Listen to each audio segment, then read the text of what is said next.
नमस्कार दोस्तों, सभी लोग अच्छे होंगे उम्मीद है। स्वागत है आपका मेरे चैनल कृष्णा द इलेक्ट्रिशियन में, जिसमें आज हम बात करने वाले हैं डीसी मोटर के गति नियंत्रण की। ये जो चित्र आपको दिख रहा है, अगर आपने डीसी नियंत्रण जो मोटर्स हैं हमारी उनका नियंत्रण अगर किया है, पढ़ा है, तो आप समझ गए होंगे कि मैंने कौन सी यहाँ पर विधि का चित्र बनाया है। ठीक है, आपने यदि जो नियंत्रण की विधियां जितनी भी पढ़ी हैं, चाहे वो फील्ड नियंत्रण हो, चाहे वो फील्ड डाइवर्टर हो, आर्मेचर नियंत्रण हो, डीसी सीरीज मोटर और शंट मोटर, ध्यान रखिएगा आप, ये जो विधि होती है सीरीज मोटर और शंट मोटर दोनों की ही गति नियंत्रण करती है। तो हमने उन विधियों में देखा कि हम जीरो से सामान्य या सामान्य से अधिक तक ही कंट्रोल कर पा रहे हैं, लेकिन जीरो से उच्चतम स्पीड तक कंट्रोल उन विधियों से नहीं होता। ठीक है, और अगर करते भी हैं तो पर्याप्त मात्रा में ऊर्जा का हानि होती है, लॉस होता है। ठीक है, तो इसीलिए वैज्ञानिक लियोनार्ड ने एक विधि बनाई थी जिसमें उन्होंने सीरीज मोटर और शंट मोटर दोनों की ही जो हमारी स्पीड होती है, जो गति होती है, उसका नियंत्रण जीरो से लेकर, शून्य से लेकर हाईएस्ट, कितना, उच्चतम, ठीक है, हाईएस्ट तक, तो ठीक है, कितना, जीरो से लेके हाईएस्ट, और यहां तक कि अगर मोटर की दिशा बदल दी जाए तो विपरीत दिशा में भी ये जीरो से लेके अधिकतम तक स्पीड कंट्रोल कर सकती है ये विधि। आइए समझते हैं इस विधि में क्या क्या हमें इक्विपमेंट की आवश्यकता होगी, किस प्रकार से हमें कनेक्शन करना है। देखिए, सबसे पहले तो हमें यहाँ चाहिए रहेगी एक 3 फेस इंडक्शन मोटर। ठीक है, हमें यहाँ पर 3 फेस इंडक्शन मोटर जो कि एसी पर कार्य करती है। ठीक है, एक हमें चाहिए रहेगा यहाँ पर शंट जनरेटर। ठीक है, एक शंट जनरेटर चाहिए रहेगा हमें यहाँ पर, और एक चाहिए रहेगी मोटर जिसकी गति को नियंत्रित करना है। ठीक है, तो यहाँ पर हमें दो मोटर की आवश्यकता है, एक एसी मोटर, एक डीसी मोटर और एक डीसी जनरेटर। ठीक है, सबसे पहले हम क्या करेंगे, ये हमारा जनरेटर है, ये जनरेटर का आर्मेचर है, ये फील्ड कॉइल है जनरेटर की, ये यहाँ पर नियंत्रक मोटर जिसको हमें नियंत्रित करना है, उसका आर्मेचर और उसकी फील्ड, और यहाँ पर है हमारा एक क्या, एसी इंडक्शन मोटर। इस इंडक्शन मोटर, देखिए मोटर क्या होती है, इलेक्ट्रिकल एनर्जी को मैकेनिकल एनर्जी में बदलती है। तो इस मोटर की शाफ्ट को हम इस आर्मेचर, क्योंकि जनरेटर है तो इसकी शाफ्ट से क्या करते हैं, जोड़ देते हैं। क्या करते हैं, हम इसकी शाफ्ट से जोड़ देते हैं। तो यहां पर प्राइम मूवर क्या हो गया, हमारा मोटर हो गया, यानी कि ये मोटर इस जनरेटर को चलाएगी। अब चलिए यहां पर देखिए सेपरेटली, यहां पर कौन सा जनरेटर है, सेपरेटली एक्साइटेड जनरेटर। क्यों है, क्योंकि यहां पर हम इसकी फील्ड को, इस जनरेटर की फील्ड वाइंडिंग को अलग से सप्लाई दे रहे हैं। ठीक है, अलग से एक्साइटेड कर रहे हैं। ठीक है, यहां पर ध्यान रखना, ये फील्ड है, यहां पर ये डीसी सप्लाई है, यहां से इसके टर्मिनल यहां पर ऋणात्मक, ये वाला धनात्मक हो गया। ठीक है, यहां पर ये जो सिस्टम दिख रहा है ये रिवर्सिंग स्विच होता है।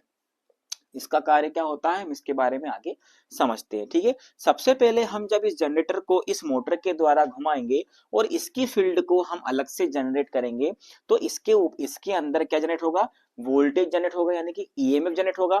उस ईएमएफ को हम क्या करते हैं, जो टर्मिनल होते हैं जनरेटर के, उन टर्मिनलों से डायरेक्ट हम क्या करते हैं, जो नियंत्रक मोटर जिसकी स्पीड को हमें कंट्रोल करना होता है, उसके और जनरेटर के आर्मेचर को सीधा ही जोड़ दिया जाता है। ठीक है, तो यहां पर आर्मेचर कंट्रोल नियंत्रण विधि हो गई एक हिसाब से, क्योंकि हमने इसके आर्मेचर के सीरीज में इसके आर्मेचर को पैरेलल में लगा दिया है, जिससे कि इसमें यदि वोल्टेज अप डाउन होता है तो इसकी स्पीड वहां पर कंट्रोल होगी, अधिक होगी या कम होगी, क्योंकि हम जानते हैं कि स्पीड जो होती है वो वोल्टेज के समानुपाती होती है और फील्ड फ्लक्स या फ्लक्स के व्युत्क्रमानुपाती होती है। इसीलिए हमने यहाँ पर आर्मेचर को बदला है, ना कि फील्ड फ्लक्स को। ठीक है, चलिए, तो यहां पर अब हमने इस मोटर के द्वारा इस जनरेटर को घुमाया, इस जनरेटर की फील्ड को एक्साइटेड किया, और इस फील्ड में याद रखना, इस जनरेटर की फील्ड के सीरीज में यहां पर हम एक फील्ड रिहोस्टेट,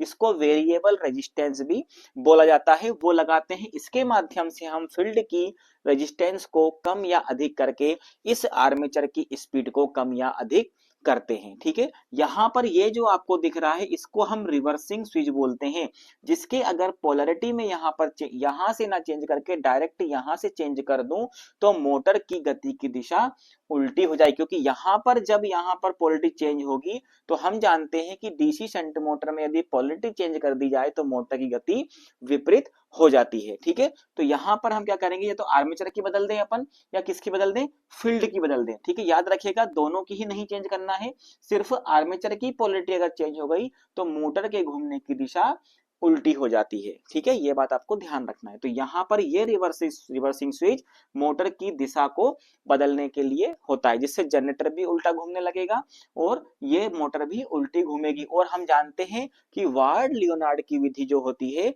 वो विपरीत दिशा में भी 0 से लेके हाई तक मोटर की गति को कंट्रोल कर सकता है। ठीक है, यहाँ पर ये जो मोटर होती है इसकी फील्ड को भी हम अलग से एक्साइटेड करते हैं, यानी कि इन दोनों की ही फील्ड को सेम पोलैरिटी में रखना है। अगर इसका ये वाला सिरा आपने प्लस लिया है तो इसका ये वाला सिरा आपको प्लस लेना है, ये वाला आपने इसका माइनस लिया है तो ये वाला भी माइनस लेना है। ठीक है, चलिए अब इस प्रकार से हम क्या करेंगे, यहाँ पर जैसे जैसे हम फील्ड, अब ये सिर्फ इसका काम रह जाता है, किसका, इस फील्ड रिहोस्टेट का। जैसे ही हम यहाँ पर फील्ड रिहोस्टेट को बढ़ाएंगे तो क्या होगा, रेजिस्टेंस का मान बढ़ेगा, जिससे यहाँ पर फील्ड फ्लक्स कम बनेगा, जिससे यहाँ पर स्पीड हमारी बढ़ जाएगी, यानी कि वोल्टेज यहाँ पर क्या होगा, जनरेट अधिक होगा। अगर स्पीड बढ़ गई तो वोल्टेज भी अधिक जनरेट होगा, यानी कि वोल्टेज का मान बढ़ने से स्पीड का मान बढ़ेगा। तो यहाँ पर स्पीड का मान इसका भी बढ़ेगा, क्योंकि ये डायरेक्टली कहाँ जुड़ा हुआ है, इसके आर्मेचर से जुड़ा हुआ है। तो वार्ड लियोनार्ड विधि में आपको ध्यान रखना है कि यहाँ पर हमें एक एमजी सेट की आवश्यकता होगी, यानी कि इंडक्शन मोटर, और जनरेटर फील्ड कॉइल, जनरेटर की आवश्यकता होगी, शंट जनरेटर होना चाहिए, सीरीज नहीं होना चाहिए।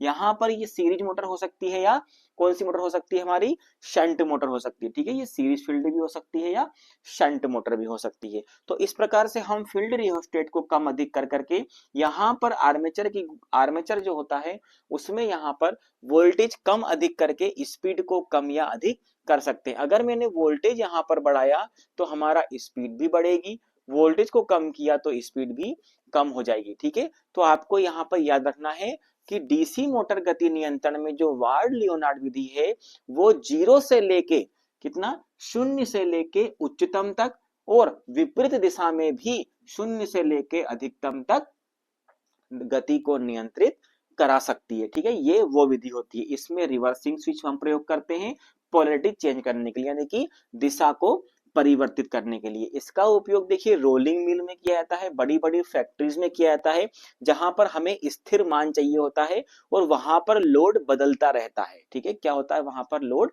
बदलता है, जहां पर हमें स्पीड को बहुत ज्यादा ही कंट्रोल करना पड़ता है, बहुत हाईएस्ट। और कभी कभी देखिए रिवर्स क्यों बोल रहा हूँ, कभी कभी रीजनरेटिव मोड भी चालू होता है इन मोटर में। ठीक है, यानी कि मोटर विपरीत दिशा में घूमने लगती है, जिससे वो वापस जो ऊर्जा होती है, जो मोटर क्या करने लगती है, जनरेटर का कार्य करने लगती है, यानी कि ऊर्जा को बनाने लगती है और वापस सप्लाई को भेजती है। तो उस स्थिति में भी ये क्या करती है, यहाँ पर ये विधि उस स्थिति में भी इस मोटर की सप्लाई को या स्पीड को नियंत्रित करती है। ठीक है, तो ये होती है हमारी डीसी मोटर की वार्ड लियोनार्ड विधि।